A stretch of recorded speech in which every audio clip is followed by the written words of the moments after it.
Hey hop up gengs. Wah, kita bakal bahas film survival lagi nih. Cuman kalau gitu doang kayaknya kurang seru deh. Perlu ada bumbu-bumbu biar nontonnya ada sensasi. Perkumpulan sedia tisu di samping kasur harusnya seneng tuh sama recap alur kita kali ini. Ya udah biar nggak kelamaan, pasang handsfree, sediain cemilan, siapkan sabun. Buat apa? Buat cuci tangan sesuai anjuran pemerintah ya. Ini dia Blue Lagoon The Awakening.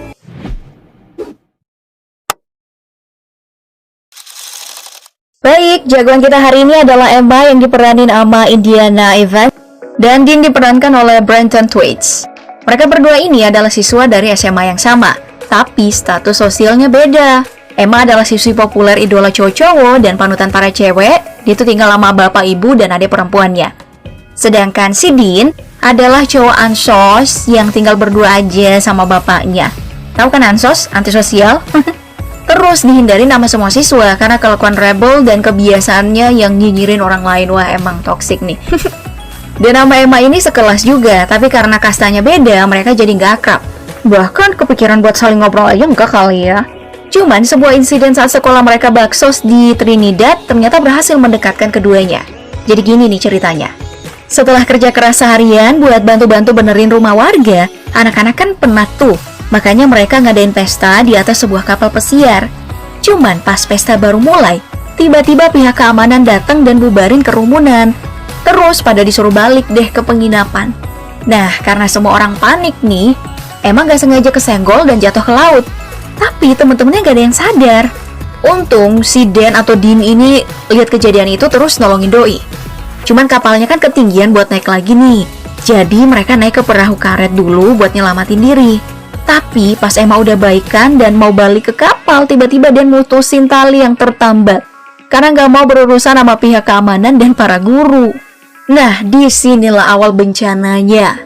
Gak lama setelah kapal yang memuat teman-teman mereka pergi, cuaca buruk datang dan membuat mereka harus nginap. Lalu keesokan harinya saat ingin pulang, ternyata nih nggak ada mesin di perahu karet yang mereka naikin. Keduanya ingin nelpon untuk meminta pertolongan. Namun sayangnya nggak ada jaringan. Jadi mereka berlabuh di daratan terdekat karena mengira di sana ada penginapan. Cuman itu perkiraan yang salah. Karena setelah berjalan sepanjang hari mengelilingi pulau, mereka itu nggak nemuin apapun selain danau dan hutan belantara. Tapi masalah belum sampai di situ aja, gengs.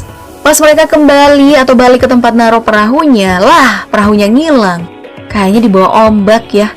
Iya, salah sendiri nggak ngikat perahunya dulu sebelum ditinggalin ya nggak sih?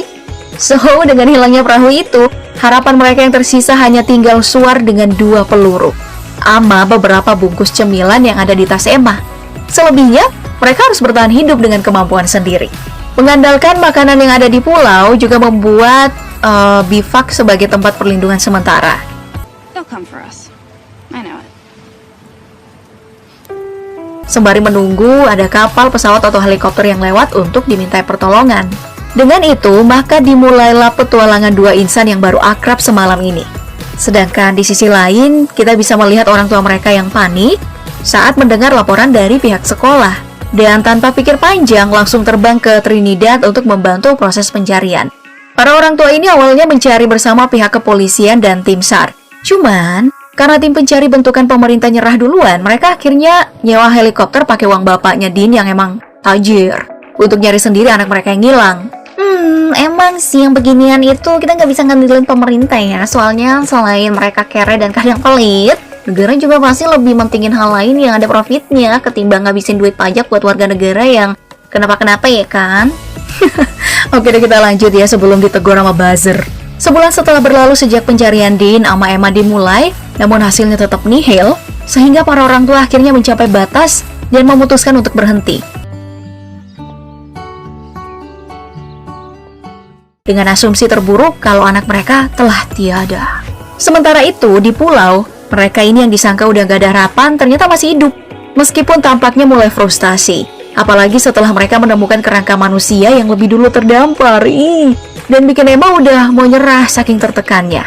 Namun ya, semua itu mendadak hilang karena Dean menenangkan Emma. Lalu tiba-tiba melumatnya, kemudian lanjut grepe-grepe. Sampai akhirnya bukan masalah lagi yang menekan mereka, tapi tubuh yang saling tindih. Wah.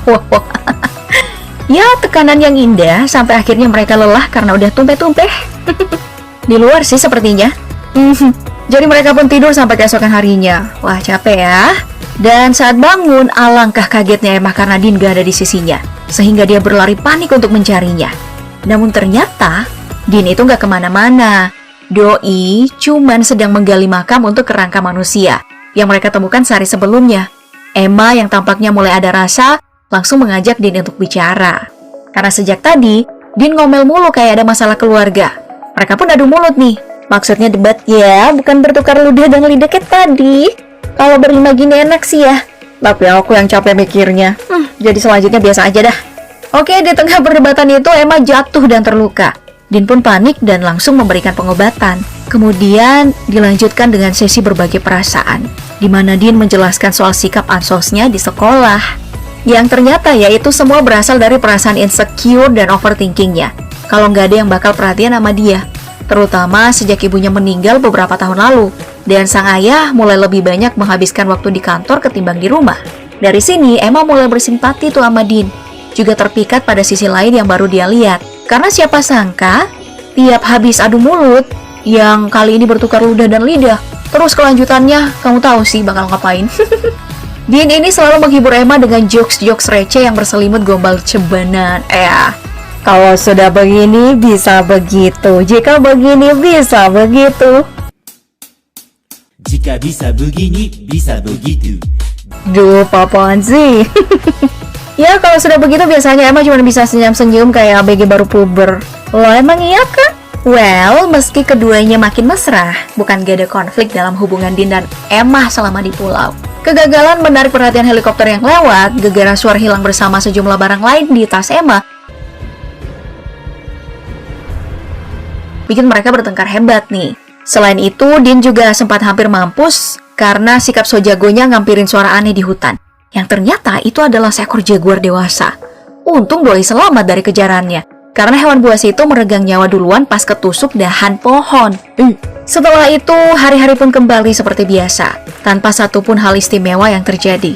Dean dan Emma melanjutkan hidup sambil tetap berharap tim penyelamat bakal datang. Sedangkan para orang tua dan teman-teman mereka kembali tenggelam dalam rutinitas peradaban mereka, sekolah, kerja, dan berbelanja. Namun nih, saat semua orang tampaknya sudah mulai belajar merelakan keadaan, saat itulah keajaiban terjadi. Suatu Emma dan Dean sedang asik bermesraan di bawah pohon rindang.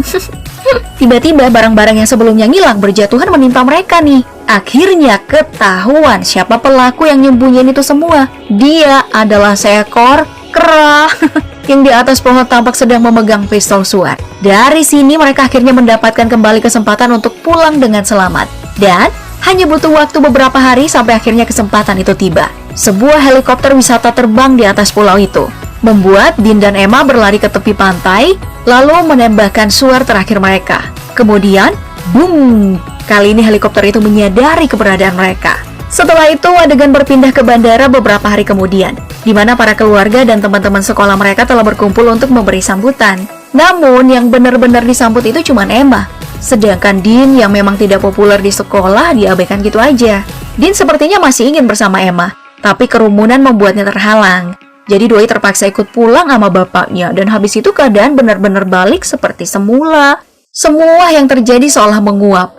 Emma kembali mengabaikan Dean karena takut popularitasnya di sekolah itu bakal tercemar. Hal ini juga berlaku untuk hubungan mereka di luar sekolah. Duh, sakit banget, Cuk. Tenang, Dean. Aku ngerti perasaan kamu. Cuman gak apa-apa lah ya, sesekali cowok yang tertindas dalam film, masa cewek mulus sih? Ya, dengan semua sikap dingin Emma ke Dean ini, bisa kita bilang kalau hubungan mereka udah berakhir ya. Tapi biar gimana pun, perasaan gak bisa bohong. Diam-diam ternyata Emma kangen juga sama Dean. Iyalah, tapi itu kan gengsi, soalnya mereka beda status, jadi harus jaim dong. Cuman akhirnya nih, karena rindu itu udah gak bisa tertahankan lagi, udah penuh banget nih, harus dikeluarin. Sebelum malam perpisahan, Emma nyobain tuh nelfon Dean. Tapi karena Dean kayaknya udah terlanjur sakit hati, gegara dicuekin mulu, jadi teleponnya nggak diangkat. Untungnya Emma tahu diri, dia ngerti kalau Dean mungkin nggak mau lihat mukanya lagi karena sikapnya yang berubah sejak mereka balik. Tapi karena udah terlanjur sayang, akhirnya Emma mutusin buat pergi ke malam perpisahan tanpa teman kencan, dan malah ajak adiknya yang masih SMP buat nemenin dia. Sedangkan Dean sebenarnya berniat menghabiskan malam perpisahannya dengan rebahan di rumah aja. Tapi tiba-tiba bapaknya datang nih, terus nawarin tuxedo buat dipakai ke malam perpisahan. Habis itu adegannya kepotong deh, dan balik lagi ke pesta perpisahan. Dimana Emma kayaknya lagi galau banget, karena udah keliling tapi nggak kunjung ketemu sama Dean. Rencananya sih mau kasih penjelasan dan minta maaf. Ya, kayak drama YouTuber gitu deh. Jadi begitulah akhirnya happy ending. Iya, beneran happy ending loh. Karena pas Emma lagi galau, tiba-tiba temennya datang dan ngajak doi buat jalan. Dimana tujuan mereka adalah ke depan jendela. Di luar sana, di tengah hujan deras asik. Udah kayak drama India nih. Tampak Dean sedang berdiri memandang Emma sambil joget-joget. Enggak lah. Lalu ada dorongan sang temen dan Emma akhirnya memantapkan hati, menghapus semua gengsi. Dia meninggalkan pesta, menerobos hujan, dan tumpah seair dan berlari ke arah Dean.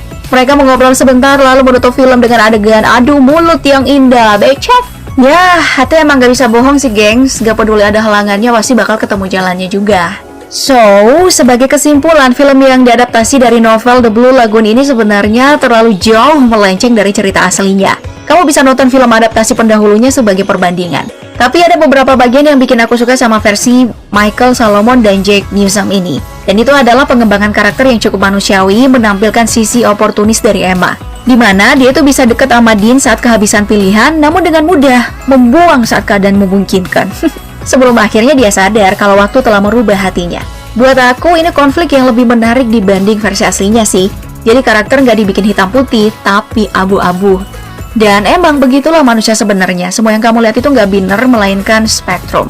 Karena emosi dan keputusan manusia adalah sistem yang kompleks. Asik. Udah itu aja deh. Sebelum aku ngomongnya makin mendekik. Sampai jumpa di video selanjutnya ya. Bye!